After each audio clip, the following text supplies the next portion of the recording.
The Coonhound Collective podcast is brought to you by CZ Welding and Custom Dog Boxes.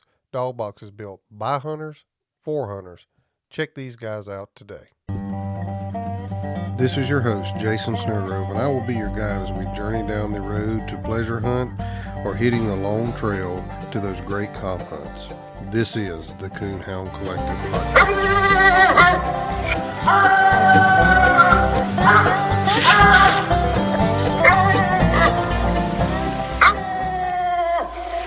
Welcome to the Coonhound Collective podcast today. Today I have the pleasure of being joined by Mr. Morris Tart. Mr. Morris, how's it going today? Pretty good. Well, man, I really appreciate you taking your time on this Easter Sunday afternoon to jump on the podcast with me. I'm excited to hear about your dogs and some of the dogs that you own. But why don't you go ahead and tell us a little bit about yourself and where you're from? I'm from Pekin, North Carolina. Live here and raised all my life, and I started hunting with my uncle about 10 years old. And we hunted, and I used to go around and stay with him at nighttime, and we get up about 4 o'clock in the morning, go down there and turn the old dogs out. That old dog called Spot.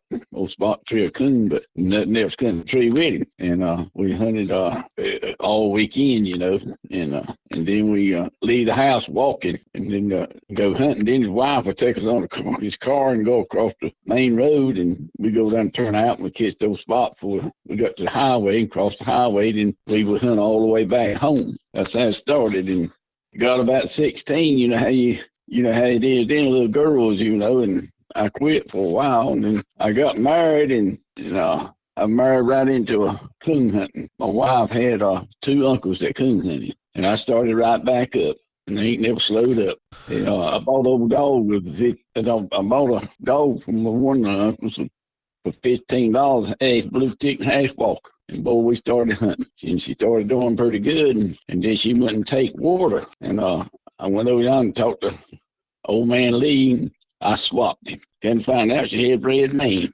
and I started hunting that dog some, and they had an old guy named Mr. Wilkerson, and me and my buddy, we hunted hard now. Me and my buddy, I go down and come home work, boy, and shoot over there and swap a dog and get him $5 the boot. I done that for about a year.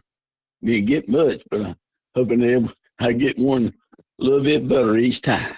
Yeah, and you now at this time you're just pleasure hunting, hide hunting type stuff with those dogs. Just pleasure hunting. Yeah. So those dogs, I'm assuming, were grade dogs. Yeah. Oh yeah. Well, if you got one papers, you thought you done something.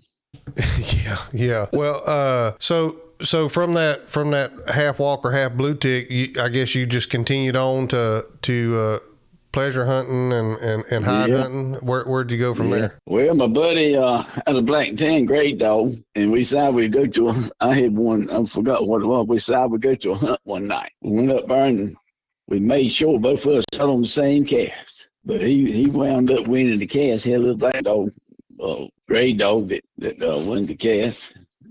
That's where we started night hunting at. But we used to hunt with flashlights. We have a 6-volt light. We toted that thing to shine the tree with. And sometimes we take a liner and walk with you because you blind you. Limb hit me in my face, it blind me out a little further then though. And then I bought my daddy, he sold liquor, and old man up yonder that went to old man's house one day, and he had red bones. About 4 or 5 red bones, a tree in there, sounding good. And my uncle took and daddy, they bought about, I believe, 5 puppies from me. But anyway, they had Stemper and died, and we finally raised one. He did. And he turned out to be a pretty good dog. And I talked him into selling him to me. I had to pay him ever so often, so much for him. And we, a buddy, he wanted to breed him to a black tan, and we took him down there and bred him. And he had a flat bed cover on the truck.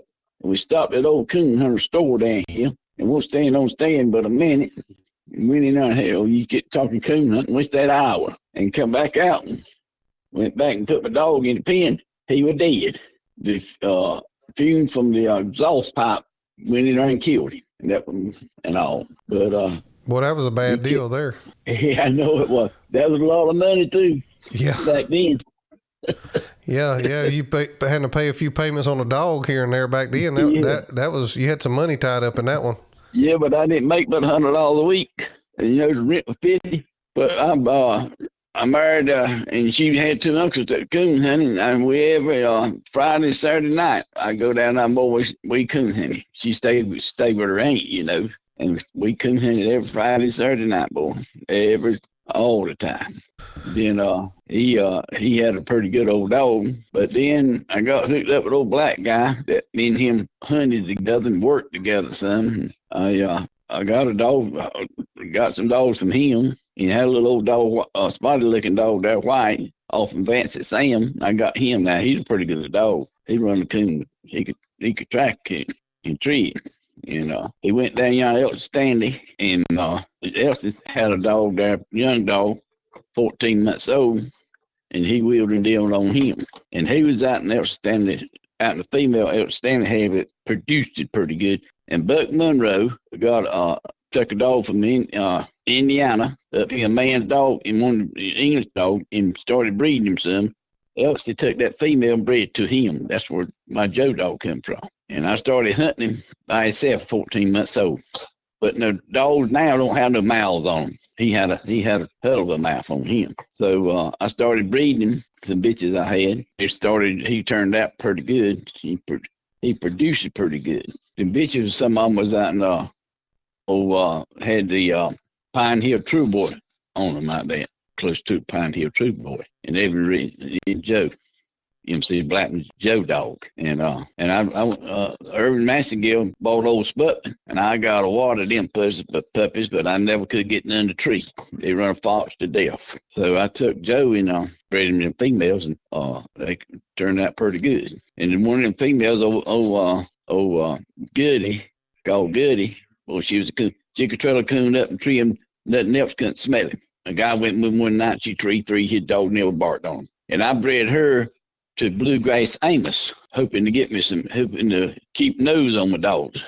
But lucky, I got Tree Power and Tree Power 2, you see, and they make some coon dogs. Then I took one of them females and went up yonder and bred the rooster in Michigan. And I told Paul while I was up there, I said, Paul, I'm going to tell you something. You bred a lot of females, but now you ain't bred one like this now. I'll tell you that. She'll produce. But them puppies, I raised them, and three of them, a buddy come one night, and I said, I'm going to give you this one on half. You just take him and we'll split. We'll half him up if it goes good. And his name was McGruff. A lot of people knowed him because Irvin Massengill bought him, started breeding him later on.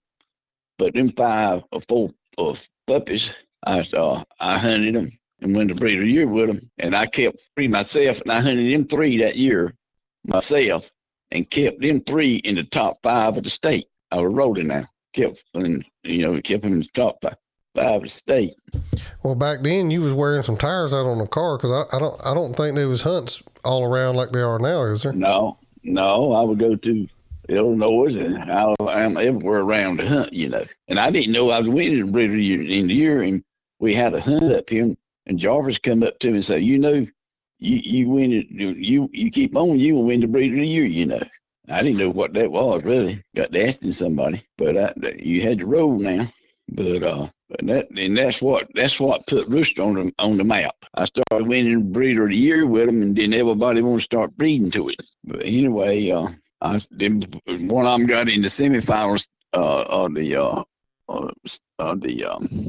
Super Stakes, and I got in a semifinal, and one of them got in the top 3. Now I'd have been up there too, but them dogs run something in the corner, a bean field. Mine went the other way, hunted like crazy, and she never could strike a coon, and they never treated in that bean field missing. So one dog she struck close to him in a creek, old bad track, and she hit a tree and stay on it, and hit a tree and stay. And this dog come and locked it up, and it was a circle tree, and he won the cast. They were named Joe, Iron Man, and Sue. Sue had a truck ticket there. Them 3 dogs were good now. I've been raising them on, breaking them on for the last 50 years, 60. But most people that hunt say, well, if you see him leading a dog, that dog will capable to win, you know.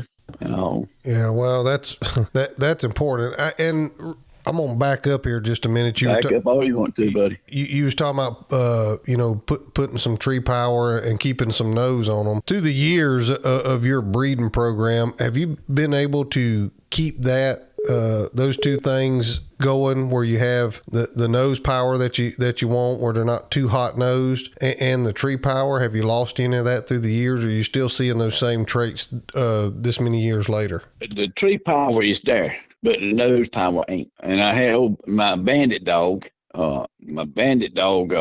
was off of Joe Dog, and he came in third. He came in 21st place in ACHA World in Georgia in '97, and he could trail them old coons up and tree them. It was dry down there. He could trail them old coons up and tree them, you see. But I pulled semen off from him, and it's 30 years old, and I used it this year, and last year, and got one puppy off of him. And 7 months old, he never seen a coon or never smelled a coon. And I had to feed it behind the house down here, and took him down here, and he struck that coon on the feeder and run and treat him like an old dog. He's 7 months old. You know, whenever I talk to people all over the country, and I kind of hear that we've kind of lost some nose on some of our dogs, kind of like what you're saying there. And do you think there's a way to ever get that back? Well, I'm gonna breed. But Penny got a pretty good nose on her, and I'm gonna breed her to blue-grass salmon semen, and see if I can get me some. And then I'm gonna breed that puppy where I raised off my old dog, 30 years old. I'm gonna breed him to some of them females, and I should get that nose power back. Yeah. Well, with farms being split up all over the country, and our hunting ground, getting smaller and smaller, this blowing through the country stuff, I don't know that that's going to last very, very long with the way stuff's getting broke up. And I think you're going to kind of need a dog that takes tracks as he gets to them and gets them treed. No, I ain't got nothing fly through. They strike them as they come to them. That's the kind of dog I like. Yeah. So you mentioned about taking that female up there and breeding it to Swamp Rooster, and we know that you ended up with Swamp Rooster. How did that come about? Well, White's, he decided to set him, and I bought him. We talked about it, and he was getting out of it, so I bought him. So was it just something that he was getting out of, and you bought him because of what you seen out of those puppies that you bred to that female, and that's why you wanted him? Yeah. Or? He was producing, a producer, Yeah. And I was going to pull semen off of him, but it was, like I said, it was too weak to pull semen off of him. Wigglers won't strong enough in the semen, Yeah. How do you remember how old he was when you got him? 9 years old, but he was in good shape now. Yeah. Old man. I've seen some dogs that's 8, 9 years old. They look good. They're still kicking. Oh yeah. Penny said, and I'm going to leave next week. She won 2 casts in a row, and she looked doing good. And I'm going to champions next week. Be lucky if I win it though. Yeah. Well, maybe you will. You can't never tell.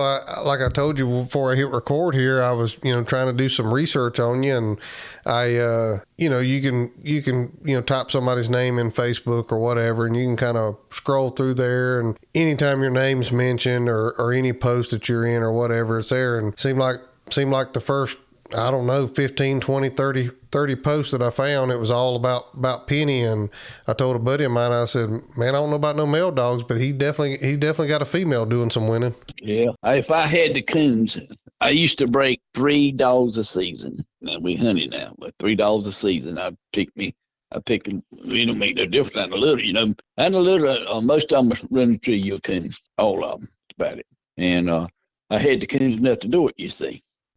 I'm talking about breaking. I'm talking about hunting by myself, going in yon tree and you coon, broke, handle good, broke, because one thing about it, I hunt a dog, he's going to be broke, and you're going to handle good. A good handling dog is know his name. It's a pleasure hunting him, And I got some young dogs now doing pretty good. I've just had some coons, I had them right. I bred the Vapor, that dog there, and all, but them puppies click pretty good. So what is your penny female out of? Penny's out my old female and Blue John, Cape Blue John in Tennessee. Okay. That Bobby had. That whole litter made dogs. In fact, if you go back and look, I won the breeder of the year when they were 3 years old, PKC. Yep. That's what I go by. If I breed to a dog, just cause that dog turn out good, that don't mean nothing. I want to know what the brothers and sisters do. I don't breed to a dog just cause one done it. One turn out. That's where you get producing there, you see. Yeah, so you want to find out about what the litter mates of that dog is doing also. Yeah. And then just one puppy, one dog turned out real good, you see. Find out what all of them do. So in all the years, most of the time you'll get something. Yeah, so in all the years that you've been breeding, when you're doing that and you find those litters where you got a good percentage of that litter that's turned out, and you pick that dog to breed to, are you seeing that your litters are being a higher percentage of all the dogs turning out? There'll be a higher percentage. Most time be 98%. They ain't saying they'll be number ones, but they'll treat you a coon. Makes a difference in your female, I got some females that will they produce their part. So whenever you have I bred the Rolling Rock. I bred a little bit the Rolling Rock, and all of them puppies turned out 5 of them. Whenever you're breeding your female and you're going to raise the puppies there, how long are you keeping the puppies before you get rid of them? How are you going about picking the puppies that you do keep? Are you keeping them till they're older? I pick the color 8 weeks old. When they're born, really, I pick the color of them. I don't pick the puppy. I pick the color I like. Okay, so you just strictly when they're born or 8 weeks or whatever, you're strictly just picking the color of the puppy that you like, and that's how you're going about it. Oh yeah. Well, I like a blanket back one, Yeah. Well, that obviously seemed to work for you over the years. Maybe some of the rest of us need to take note. I don't know. Oh yeah, but So do you remember what the organization was that you was in your very first night hunt with? UKC at Clayton, North Carolina. And was you hunting your own dog then, or was you with somebody else in? I was hunting my own dog, but I can't remember which one it was. Yeah. So is UKC or PKC one of those predominant over there, or is it just kind of a mix of both? No, it was just UKC. It was a long time before when it started. It was a long time before it started. It won't PKC, PCA. It was PCA then. Started. Then what's the name? George bought them out, and they made it PKC. Used to be PCA. Right. Right. That's where I got my membership, PCA. But they kept it, in my I'm 16,795. I was 1,600 at that time. Yeah. Yeah. So you've been a member for a little while, huh? Yes, I have. So do you have a preference, and do you see a difference if you hunt now, say nowadays, one more than the other? Do you really see a difference in the dogs that show up at one registry versus the other? And do you have a preference of which one you prefer to hunt? Well, I'm gonna hunt the English dogs. I won the year before last. I got in the semifinal with my 1 year old. Off in Penny, a female off in Penny, Crackerjack, Nelly. And then again, year before last, I got in the World with Penny, year before last, semifinal. And as the PKC World or UKC? Yeah, PKC World. PKC. So is that are you predominantly hunting PKC nowadays? Yeah, I hunt that for UKC. Yeah, that's kind of the same boat I'm in. I hunt a lot of PKC. I probably need my butt kicked from not already having it done, but I'm going to finish my dog out tonight champion. He only likes a win or two to be done, but I got a female now starting to hunt.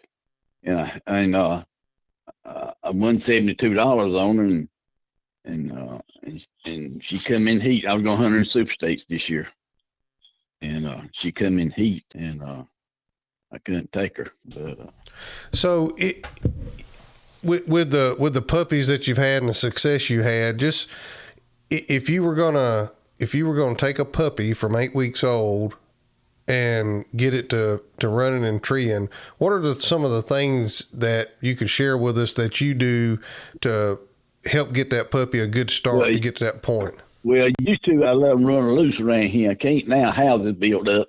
I let them run loose around here and run rabbits and stuff. And I had some cats. They'd learn to tree cats. I got cedar trees. Them cats got them cedar trees, and they would couldn't see them, but they'd learn how to smell like that tree on it, you see. And then about 9 months old, I'd take him hunting. He'd go running tree right off the bat. But now I got a feeder them behind the house, and when he gets 6 months old, whatever, I start taking them down on that feeder, and they'll go running and treeing, So whenever you used to let them just run loose, did you see a better success rate out of those dogs that you could allow to run loose versus now that you got to keep them locked up? They probably learn how to run track better, Yeah. Yeah, where I live here, I live in a pretty rural area where unfortunately I can let one run loose a little bit, but my problem is that they'll get to treeing and they'll get to treeing way off on somebody else's property, and then I start getting phone calls about my dog being treed somewhere. But I'm the same way. I prefer to let that dog run loose as long as I can anyway. Yeah, but I had the paper puppies out here. I let them run loose around here a little bit, and she was 6 months old. They were treeing squirrels, hammering down on them. And one of them opened good on track. The other one don't open as much as the other one does. But I let Tony Spiff have one, and at 5 months old, he was treeing coons. And less than a year old, he put him in three PKC hunts, and hell, he told me he won 3 in PKC hunts with him.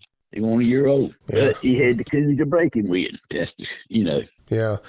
Well, that's, I'm originally from Southeast Alabama, and we had a really good coon population. I lived in row crop country, and we had a lot of coons. And I live now just outside of Branson, Missouri, in the Ozark Mountains. And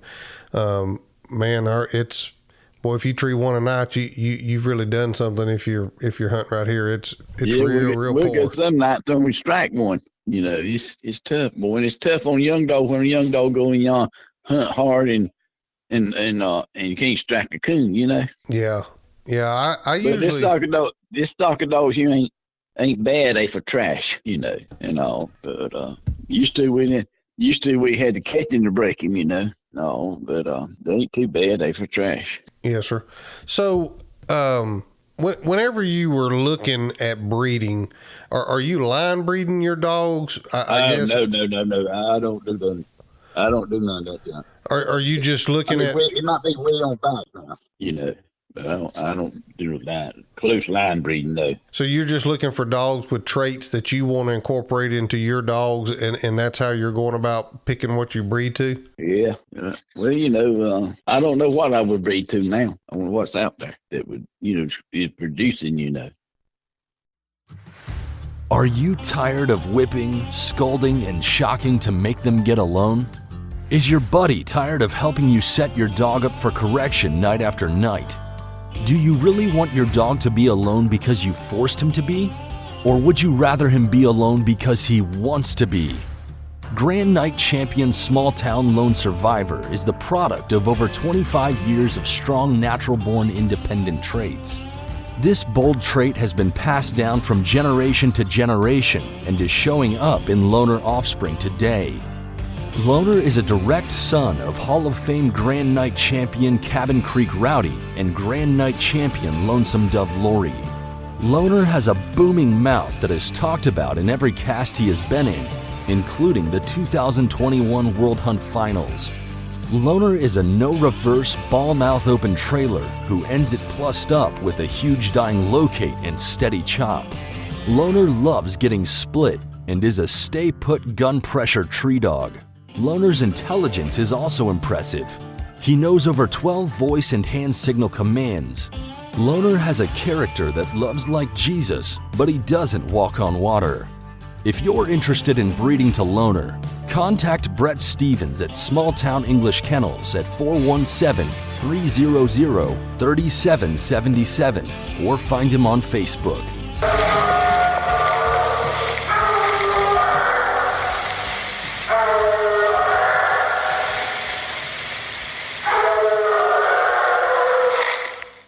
If you're interested in running a stud ad for your dog here on the Coonhound Collective podcast, reach out to us at thecoonhoundcollective@gmail.com. Send us a message through Facebook or Instagram, and we'll be glad to get with you to get you an ad built and get you pricing on all of our ads.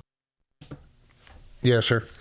Well, I know some people, they strictly line breed, and then, other people, they line breed and then just outcross occasionally. And then, some people, they find what they like and what traits they think they're missing. And sounds like to me, that's kind of what you look for and what you do, and incorporate that back into your dogs. Yeah, I look for the litter doing something, not the one dog doing something. Most time you get the litter doing something, you get better results, I think. Yes, sir. Yeah. That makes sense. I can see that if you got a high success rate on that whole litter, and you don't just have one standout dog in it. Right. Yep. But a good female means a lot now. Yeah, and when you get a good one, you better hang on to them. That's for sure. Yep. But I hunt females mostly all the time. Yeah. Penny's mama, she was out in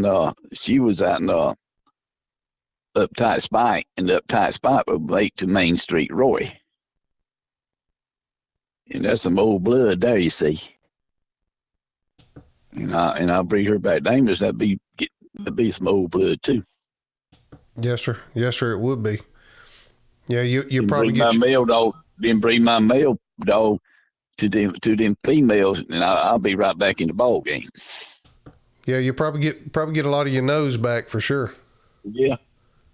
Oh, Amos was a coon dog boy. Yeah. Yeah. So I guess you hunted with Amos some? Yeah. He was at Carthage one time. And this old boy said, I love to hunt them boy. Them dogs everybody talking about so good, And lucky he drawed out with Amos that night. And he done put his dog in the truck, all of them. Oh, Amos came with 1,207 points that night. He said, I ain't never seen nothing like him. Green coons. Yeah, I've heard some stories that he was pretty good hound for sure. Yeah. Well, he could smell a coon out to 100 yards and just throw his head and go right straight out there and tree him. And he could track a track where a dog couldn't smell, you see, and go on tree him. And my old goody bitch could do the same thing, and I bred her to Amos 4 times, and got some good dogs out in that litter now. All of them, and she caught twice, but all them puppies turned out. Yeah. Yeah. Well, did we miss any dogs in there that you wanted to talk about, or we needed to talk about? Let's see. Old Bandit's mama was a dog out in my buddy over him. He bought a dog one time out in Missouri, and Irvin Massingill put him on her. Out in Missouri, he gave $1,700 for her and never seen her. And had her shipped in here. And that's one in a lifetime. She didn't trail a track. Where the dog trail a track, she could run that track wide open, just like she's looking at him. She had her nose on her. She held that head there on a cold track, she'd be gone with him. You could run a coon 30 minutes, she'd be so far in front of him, you thought she running 2 coons. When I was on a cast with Irvin Masgill and somebody, and we turned loose, and went to right up on the tree. The coon and Bubba went to left down there and tree and was straight on the track down the creek. Went up and seen her coon. I cut her loose to them dogs. She went right on through them dogs, hit right on through them dogs, right on top of the hill over on tree. The coon, they still working that track going to her. She could run a track though and tree. Okay, you don't get that now though. But I got some of that breeding in my stock, you know. A puppy off in her was old Bandit's mama, you see. But every one out no Bandit crossing. But I was 10 of them. Every one out them was running the trio coon. They turned out good. About 8 or 9 of them. Bandit had a lot of coon sense. If there's coon sitting up over yonder, he know. I mean, he go out there and tree and the other ones go on to want to. I seen him one night, dog strike a coon and run and go wide open and run in the coon. He come right back where it struck him at, treed him. And cut him loose. They might have been 2 coons. Cut him loose there. He went to them dogs and he treed that coon first. You know. But he was a good dog. Had a lot of sense. Yeah. Boy, I'd love to have one that could spell one like that. That'd be something to have nowadays. Yeah. But I hunted him in PKC a whole lot. Back then, I think I won $1,200 or something. But back then, it was $10 hunts too. You know, you had started with $10 hunts. You know, and it went to 15. Well, you about wore a set of tires out for you got that much money won at $10 hunts. I know. Yeah. I mean, even at a $15 hunt, you still putting quite a few miles on a vehicle. Me and a guy called my buddy, my friend Pete Holt. Anybody knows us? We went all over the country though. I rode with him, and you talking about traveling, we were travel, boy. Everywhere. You know. But before we get to the end here, something I always ask everybody, what kind of hunting do you have out there? Is it mountainous? Is it swamp? Is it rolling hills? It's flat land. It's creeks, and we got beaver ponds and stuff like that around here. But most time, I always have. They have pays, you know, and I drive close to the dogs, you know. We don't walk too far. But now it's getting to be getting cut over and all that stuff. And I hunt a lot around Jordan Lake, and in Harris's Lake and Jordan Lake. You have to do a little walking in Jordan Lake. You know.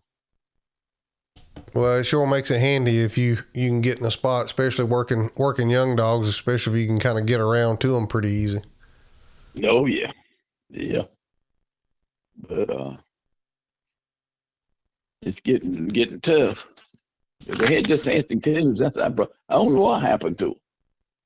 It's been like that the last 2 years. I don't shoot coons down. You know, I ain't got no hunters around here. You know.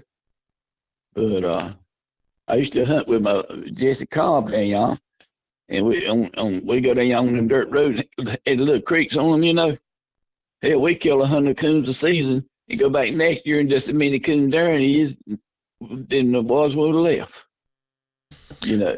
Yeah, you know, I bought this place where I'm at almost 5 years ago, and I got a fish pond down here, right down in the holler from my house, and when we moved in here, I mean, you'd go out there and you'd see 8 or 10 coon on that fish pond a night.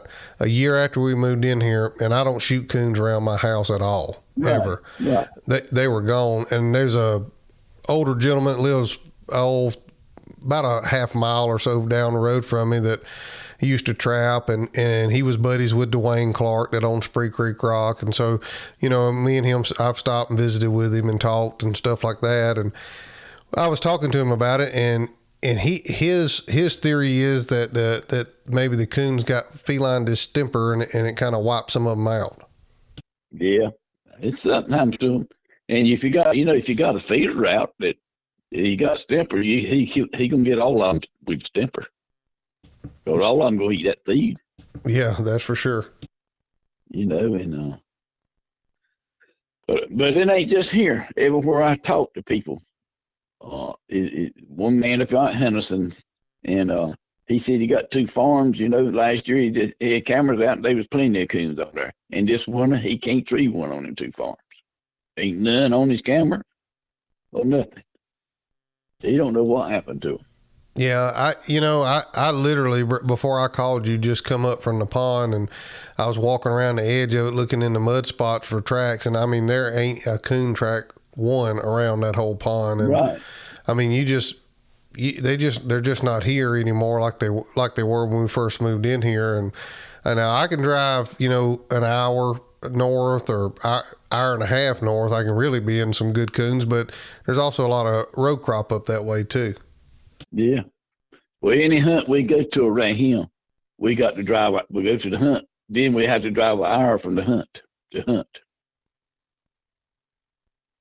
Because it's cut. They have cut all the timber or something, and all. Yeah, we don't really have that issue. I mean, there's a few hardwood people that cut hardwood around here, a little bit, but not like clear cut, especially when like for me, where I'm from in the South, we had a lot of timber company property around, the row crop that we had. And so when the timber company comes in there and they clear cut, they don't leave a tree standing. And, luckily we don't have that here, where I currently live. It just, the only thing I can contribute it to is what my neighbor down the road told me is maybe they did get some type of distemper or whatever, and that put a hurt on the population. But they say when they come back, they'll come back more of them if they ever come back. Well, that's what he told me. He said, just be patient. He said, when they come back, there'll be a ton of them when they do come back. I wish they'd come back. Yeah, me and you both. I got some puppies in the bake that when they get here, I want to be able to put them on some good coons, and not have to. The gas is kind of high to be traveling a long way right now to hunt puppies. Yeah. They got these coon pens now, but they let them run loose in. Yeah, I'd rather let mine run loose around here.